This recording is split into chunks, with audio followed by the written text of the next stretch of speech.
Всем привет! С вами Антон Больших и мастерская Антоха Гараж.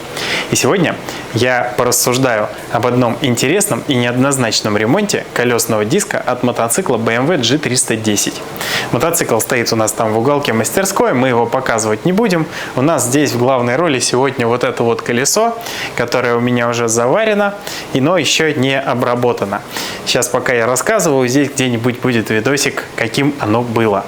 Предыстория следующая. Мне пишет одна знакомая и говорит, что у нее подруга не знает, что делать, мотоциклистка, приехала в сервис поменять масло.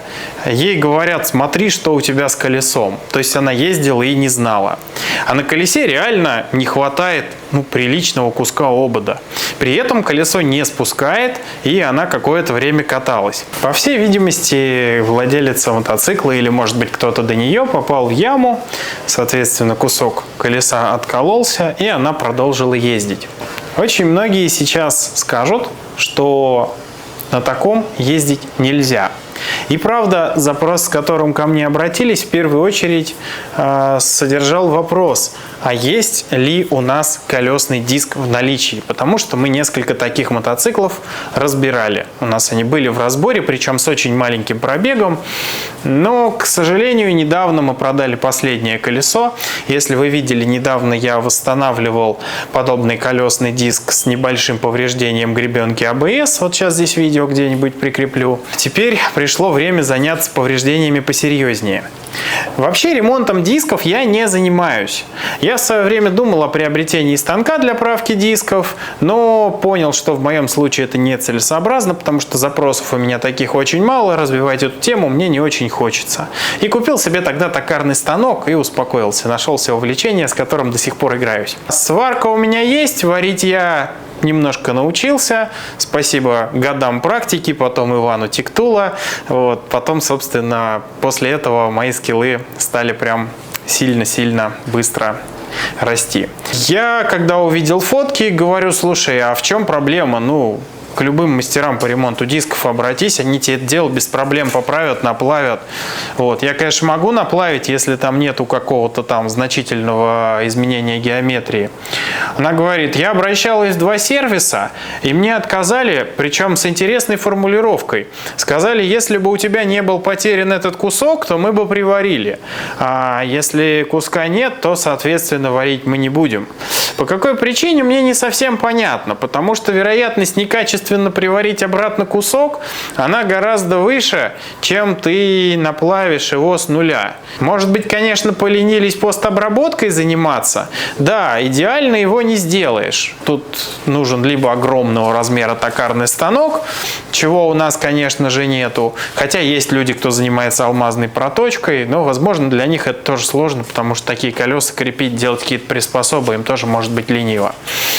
Собственно, имеем то, что имеем. Девочка в полном непонимании, что ей делать, вызвала эвакуатор, потому что в сервисе ей сказали, что ой, беда, ездить вообще ни в коем случае нельзя. Она мотоцикл поставила и давай искать решение вопроса. На эвакуаторе привезли мотоцикл ко мне, и я, собственно, это дело взялся посмотреть. Если оно не сильно кривое, то наплавить. Покрутил колесо на балансировочном станке. Да, есть там 8, особенно на ободе, со стороны которого был удар. Прикинул.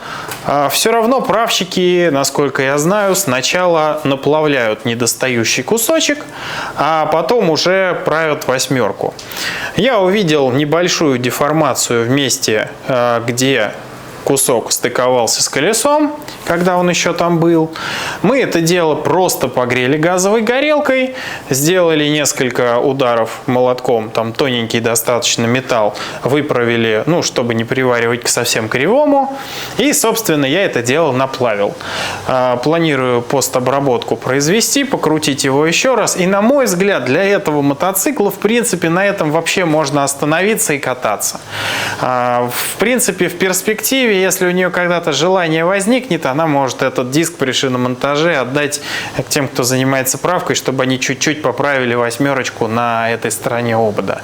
Но, на мой взгляд, это даже не то, чтобы очень сильно необходимо. Тут есть такая моральная сторона этого всего ремонта, потому что очень многие сейчас скажут, что это все небезопасно, прямо жуть. И я, в принципе, соглашусь, да, действительно есть какие-то риски, и никакой ремонт, никакая сварка не может быть по прочности аналогично родному диску. Даже если ты сделаешь все максимально круто и максимально правильно, то лучшее, чего ты достигнешь, это 50% прочности родного колеса.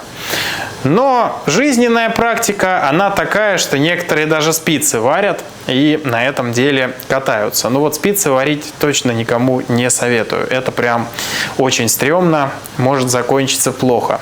Чем может закончиться проблема с ободом? Да, я считаю только одним. В самом худшем случае, и то, если опять этим местом попасть в какую-нибудь яму, колесо просто спустит. Ничего более серьезного от проблемы с ободом не произойдет. Конечно, замена колеса лучше. Но давайте зададим такой вопрос. Вот прямо сейчас вот послушайте вопрос, после этого поставьте на паузу и напишите в комментарии ответ, который вы считаете нужным и применимым к вашей собственной жизненной практике. Смотрите, вот у вас есть недорогой, но свежий мотоцикл. Вы на нем где-то попадаете в яму, и у вас происходит какая-нибудь аналогичная беда. Реально ездить стрёмно без куска, надо что-то делать.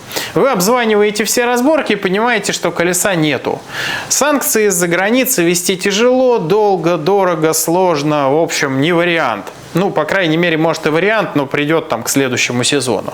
Кататься вам хочется. У вас есть, соответственно, два варианта. Или до упора искать колесо, поставить мотоцикл на прикол и ждать месяцами.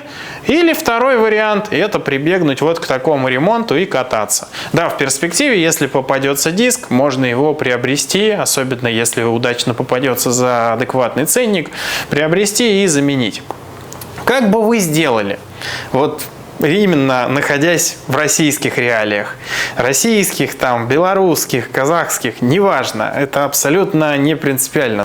Я исхожу из такой логики, что мы мыслим в том ключе, что мы постоянно, как это можно сказать, донашиваем автомобили и мотоциклы за нашими европейскими и американскими друзьями. Потому что сейчас вот в связи с санкциями, в связи с тем, что мир несколько меняется, мы опять большинство автомобилей и мотоциклов везем бэушные из Европы в связи с тем, что новые в наших реалиях очень сложно и достать, и очень дорого они опять стали стоить и так далее. Вот у нас был, я считаю, достаточно хороший экономический скачок, когда мы опять ездили на всем новом, мы могли себе позволить новое, но сейчас мы опять откатываемся, на мой взгляд, лет на 30 назад, и перегонщики в данной ситуации экономической у нас опять процветают. Все-таки бизнес перегонщиков, он хоть и такими волнами, но тем не менее он постоянно в тренде. Хотя я уж думал, что все эти темы уже давно умерли. Особенно, когда еще в 2017 году бывший владелец моей машины рассказывал, как он считал, сколько стоит привезти X5 и сколько стоит купить его у нас. И получается, что купить X5 в Германии и пригнать стоило чуть-чуть дороже, чем купить у нас новый. То есть совершенно такая математика не котируется с разумными принципами. Естественно, он просто пошел и купил новый. В общем, сейчас мы займемся постобработкой. Я это дело прям болгаркой, прям по-русски, чтобы примерно более-менее нормально выглядело, приведу в порядок.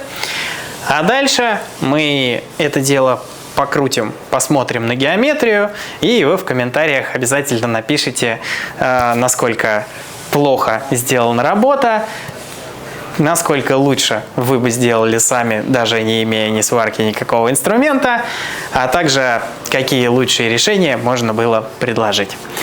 Ко мне обратилась девушка, вот данный конкретный частный случай, и я озвучил, чем могу ей помочь. В общем-то, помогаю так, как вижу это я.